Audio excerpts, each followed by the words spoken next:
고난 중에 부르짖으면 하나님이 도우십니다. 그런 제목으로 주님 말씀 나누도록 하겠습니다. 오늘 말씀은 북왕국 왕 여호아하스에 대한 그런 말씀이 되어지겠습니다. 예후의 아들 여호아하스가 사마리아에서 왕이 되어 17년간 통치하였다라는 것을 그렇게 말씀하십니다.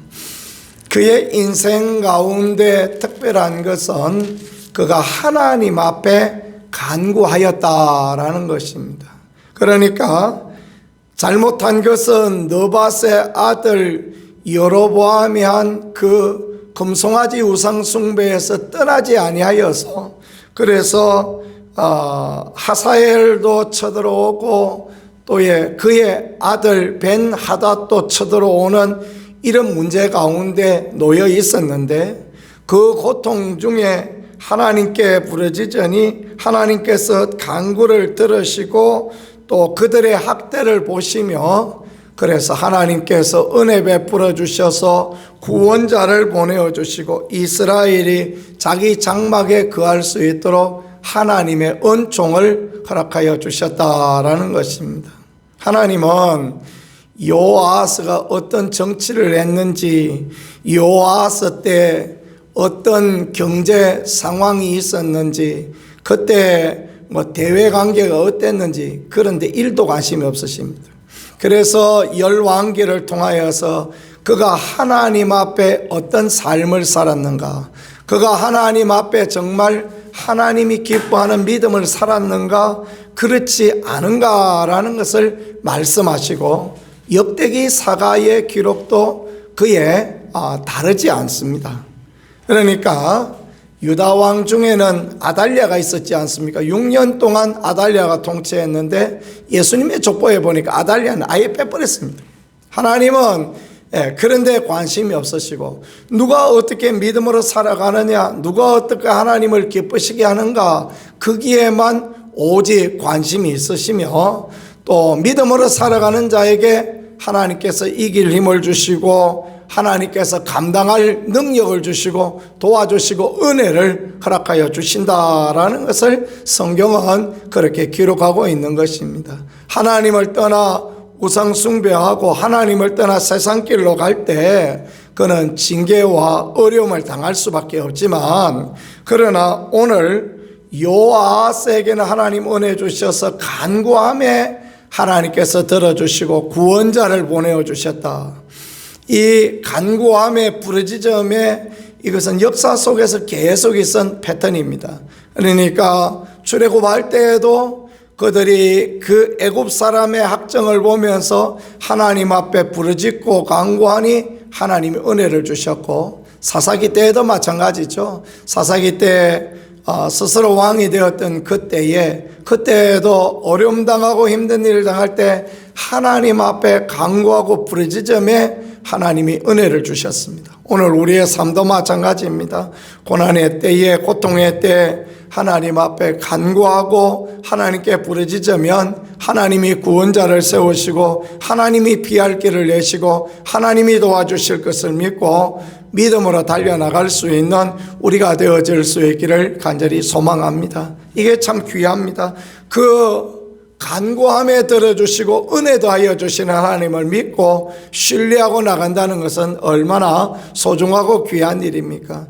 그래서 17년을 통치했던 여호아하스 시대 참으로 쉽지 않은 부분이었습니다. 그래서 아람 왕이 쳐들어와서 7절입니다. 타작마당에 티끌같이 되었는데, 백성이 멸절당하고 타작마당에 티끌같이 되었는데 마병 50명과 병거 10대와 보병 10,000명 외에 여호아하스에게 남지 않았다.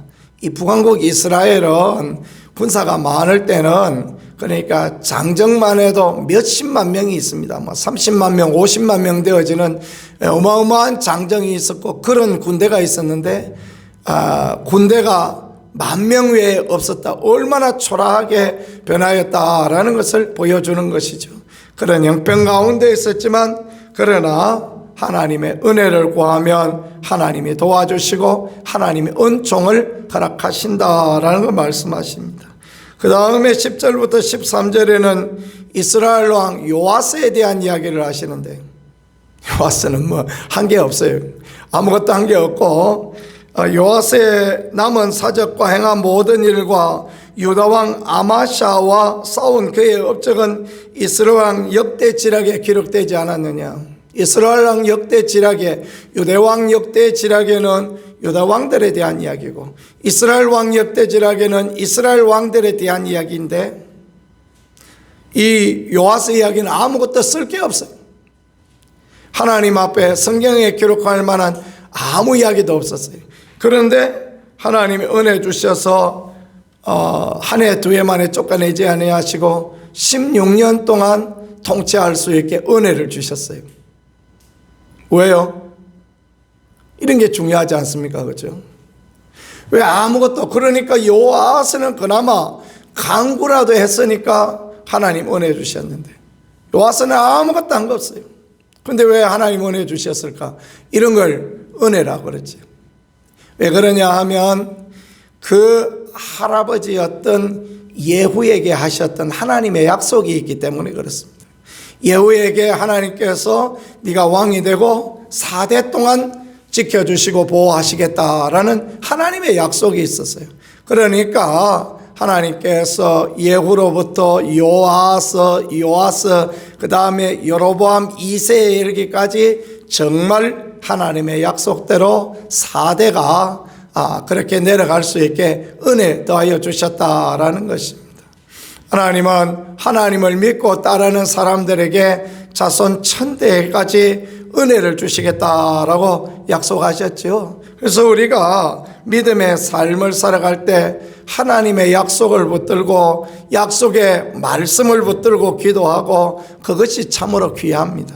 예수님은 하나님의 약속의 말씀을 붙들고 마귀의 3번 유혹을 이기지 않으셨습니까? 우리의 삶도 하나님의 약속을 붙들고 나갈 때 은혜가 연연히 이루어질 수 있는 은총이 있다라는 것을 보여주십니다.